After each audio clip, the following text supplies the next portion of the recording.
Roy DeForest. Roy DeForest was a Bay Area artist who worked in, he was born in 1930, but he worked primarily in the 60s and the 70s was when he became famous, up until his death in 2007. And he was not only a painter, but he was a sculptor, and he was also a teacher at UC Davis. And he gave us what we call, or what he called, he actually titled it, nut art or funk art. So, you know, as people say, if something's kind of funky, like it's kind of strange and off the wall, and nutty, like the same way, strange and off the wall. Well, he wanted to do his art that was kind of strange and off the wall. He made magical worlds and put animals in them. And they were very dense paintings in that there wasn't a lot of wide open space. He used lots of marks in it and made our eye travel all around this painting. And the way he did that is, we'll talk about in a little bit, was by making marks and kind of bring like trails where he would tell the story of each creature that was in his paintings. And he didn't just do, he did do all animals, but his favorite animal was a dog. And most of his paintings feature a dog. Sometimes there were humans in it, not always, but there was always dogs. Sometimes he would have rabbits, there were chickens, every once in a while a cat, but not very often. And he would have bright colors, and it was like a fantasy world. So when he did this, and he didn't just do it in his paintings, he did this with sculpture as well. And he would make large sculptures that also kind of showed a fantastic world inside of it, or a magical world inside that sculpture as well. And he would create personas inside of his paintings. Now, one of my favorites is called Country Dogs, and most people know this painting, Country Dogs. That's probably his most famous painting, and it has lots of dogs all around. You can see, I've got it right down here to kind of show us, as well as on the screen. But he has, let's see, 1, 2, 3, 4, 5, 6, 7, 8, 9 dogs that I can count in here. And they all look like they're kind of in a forest, don't they? Or in a kind of a magical world. And sometimes he would use cactus, depended on what he was feeling that day as to what he put in. And he was inspired to do this because he grew up on a farm, or a lot of the times he was when he was young, he was on a farm, and in Nebraska. His family actually lost the farm when he was in his late 10, 11, 12, and they moved to Yakima, Washington. And when they moved to Yakima, Washington, they also had lots of orchard around them, and they had lots of farmers around them in Yakima as well. And he loved the forest and loved the farmlands and loved the animals that you would find on the farm. His favorite dog was an Australian cattle dog, and a lot of the dogs in these paintings kind of remind us of that. Although this one right here in the Country Dog, that kind of looks like an Afghan, which is with that long hair. And he had an Australian cattle dog when he was growing up. Actually, he had numerous dogs, and he named all of them Hector. All of his dogs were named Hector, which is just kind of a little trivia thing. So you can also see his inspiration in some of what was going on with the American Indian tribes that were up in Yakima, Washington as well. And a lot of their art has the lines and the dense storytelling in it. That is also an inspiration. It's also said his mother made crazy quilts, which is a lot of fabrics and a lot of stitching that goes onto the quilt. And he was inspired by that as well. And So that is kind of him in a nutshell, Roy DeForest. Now we find a lot of his artwork in the Bay Area, and Country Dogs is, I believe, at the Museum of Modern Art, the MoMA in San Francisco. I'm pretty sure that's where it is. And he was also inspired in some of his imaging by the magazine Scientific American. He received a subscription for that every day in his life, or throughout his life. And it said that he was inspired by some of the images that you would see in his paintings by the Scientific American.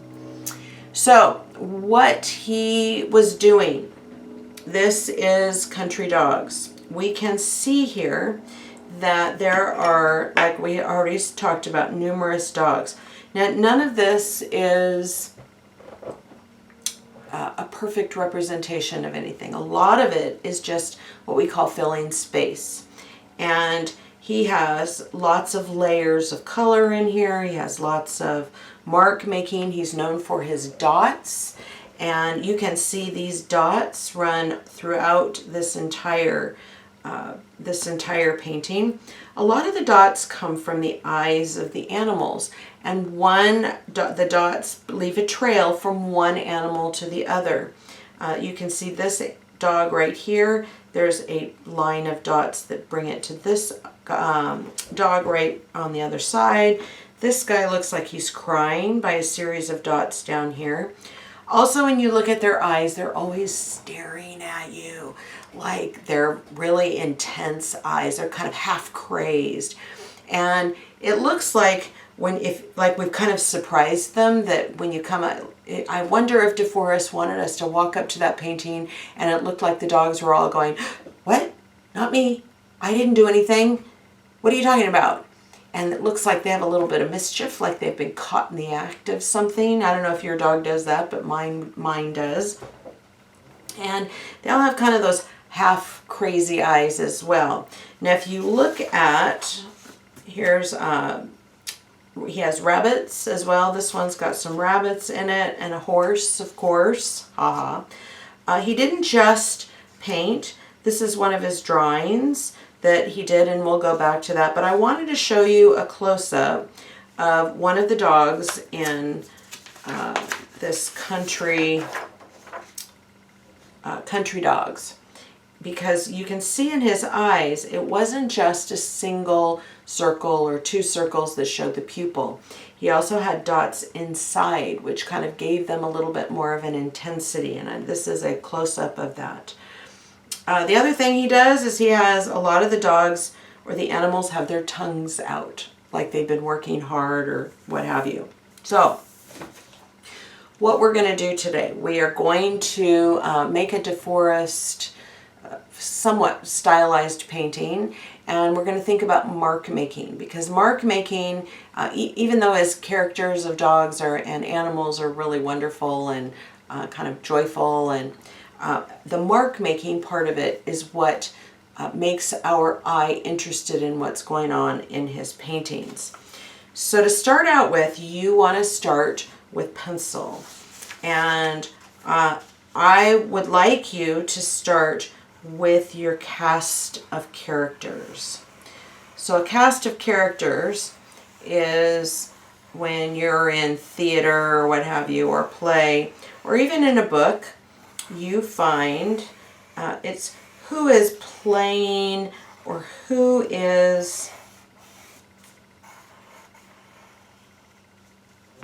are the people that are important in that story. So that's your cast of characters. I'm kind of basing mine on Country Dogs here, as you can see. Oh, and also the other one, this one with the rabbit here. And actually there's two rabbits. There's one back here behind the tree, and there's this guy right there with the heart, which is what I'm thinking of. Also, you'll notice that this guy is kind of behind the window here, and it looks like he's watching the whole scene unfold before him. And I'm going to put him in too. This is the Afghan. And I put him in a frame, and DeForest kind of did the same thing too.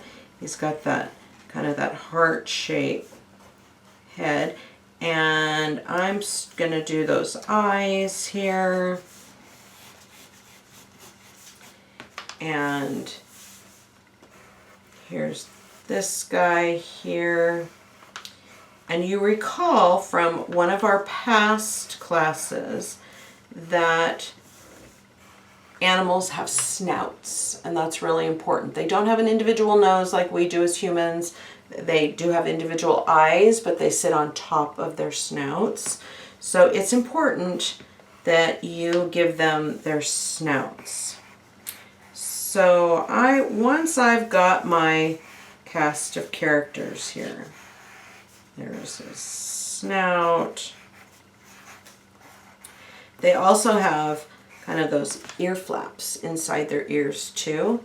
And oh, I've got this guy and here's another thing that DeForest uses a lot is he has his animals kind of peeking up from underneath, like kind of almost like popping their head up over the top.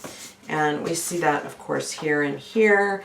And this dog with his tail, and actually he could be a fox now that I'm looking at him. He's kind of popping his head up too. So that is another thing that you can do. And I've got his mouth, and there's, okay, once I've got my cast of characters, and I've got 1, 2, 3, 4, 5 characters. Odd numbers are always better, right? Now I need to do something about this background. And I'm just going to put 2 more elements. And I like the idea of a tree in the background, like we saw here. And this is kind of like, I don't know what this is. It looks like something that grew out of, that you would find in the desert or something like that. I don't know.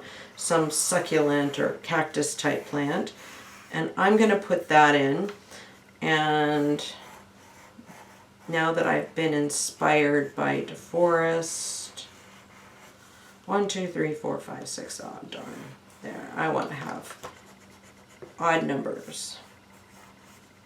Circle in there. Okay. And you can see there's also, I'm going to do an extra layer here.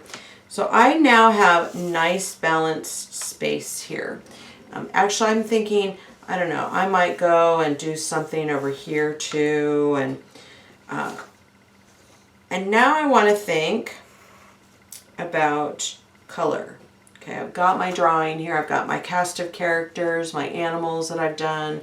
You can do whatever animals you want to do. If you want to do a bunch of chickens in a chicken yard, you can do that.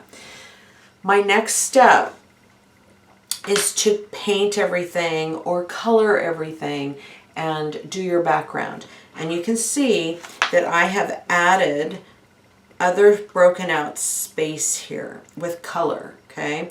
I didn't just keep it with the tree and this, I don't know, funny succulent or cactus type thing. I started, like DeForest does, kind of just randomly breaking out some of this other space here. And sometimes this is instinct, and it's just whatever feels right at the time. And so I've got my color, my cast of characters are all painted, and I did this in advance because I wanted to show you about the eyes. The eyes and the nose. You'll notice that I did not paint those because I wanted to go back in with marker.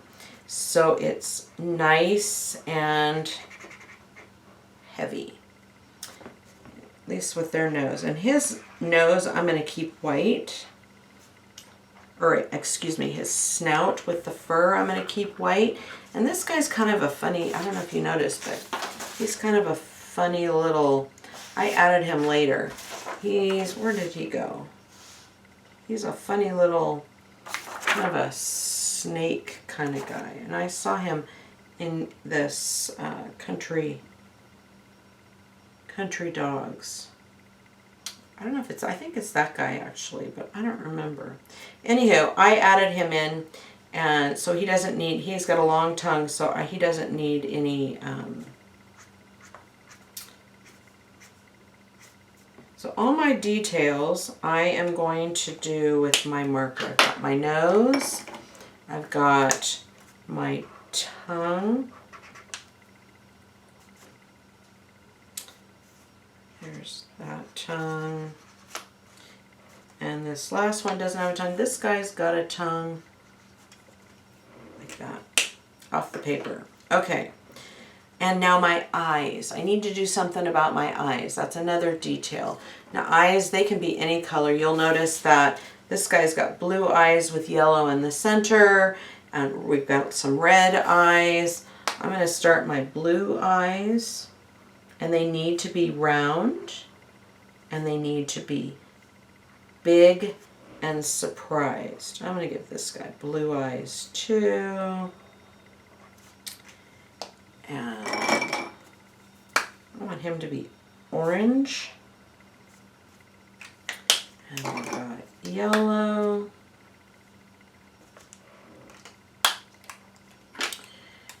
And actually the rabbit eyes are kind of blue too, but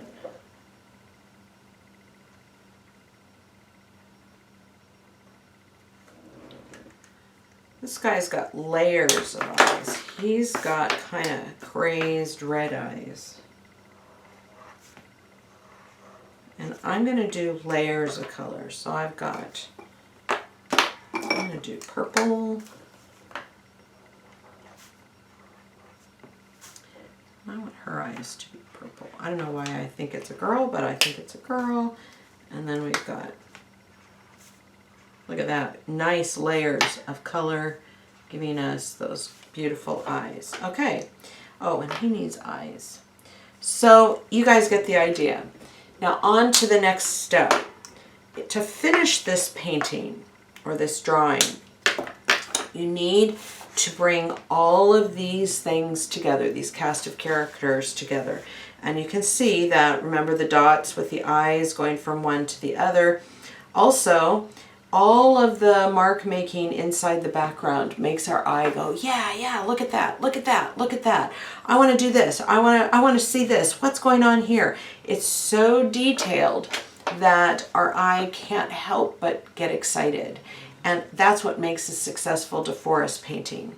We've got kind of like branch or little tendrils or, I don't know, vines hanging down. I'm going to do that right now. So all of these things are details that make our brain excited. And it's just layers and layers of marks. I'm going to go and I'm going to do, and it's not just one mark.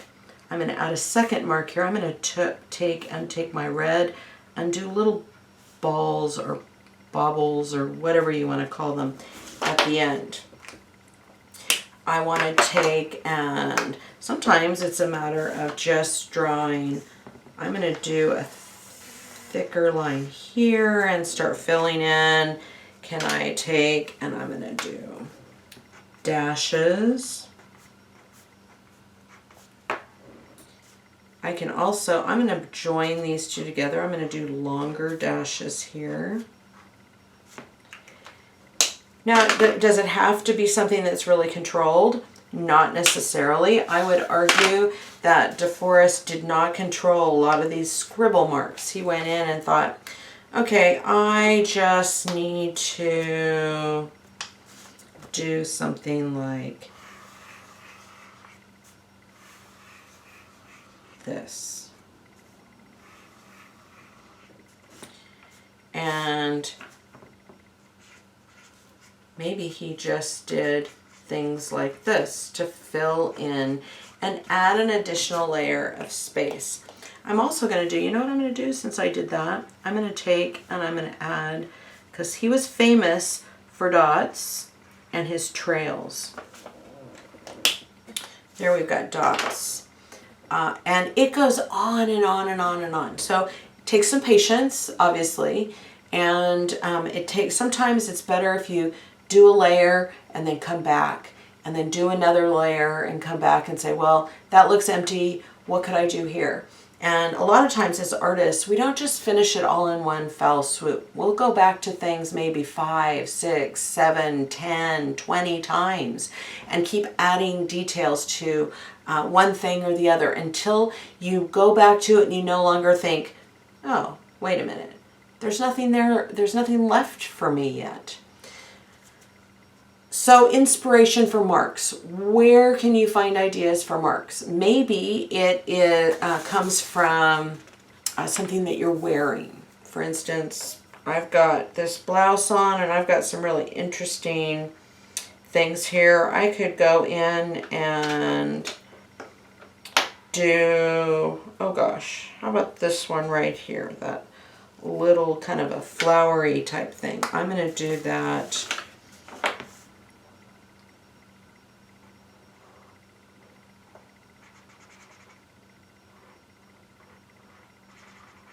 There's a mark. It actually kind of looks like a bird. I'm going to take and do more dots inside it and add another little bit of a layer, and I could actually do, how about something like that? That in and of itself is a mark. Maybe you have something on a piece of clothing. Maybe it's just stripes like this, dots. Maybe it's zigzags with dots on it. Maybe you want to do swirls that are right next to each other, triangles, random different colors and layers like this one. I did some of this in crayon. You could use markers, you can use colored pencils, maybe mix it up a little bit. Sometimes that's interesting. As a matter of fact, I might just do that.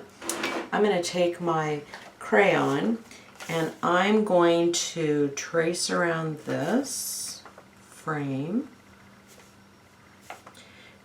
Different supplies also make it feel a little different. And now I'm going to just do 3 lines. I don't know why, but all of a sudden I just went, this is what I should do. And sometimes a lot of this is just following your instinct.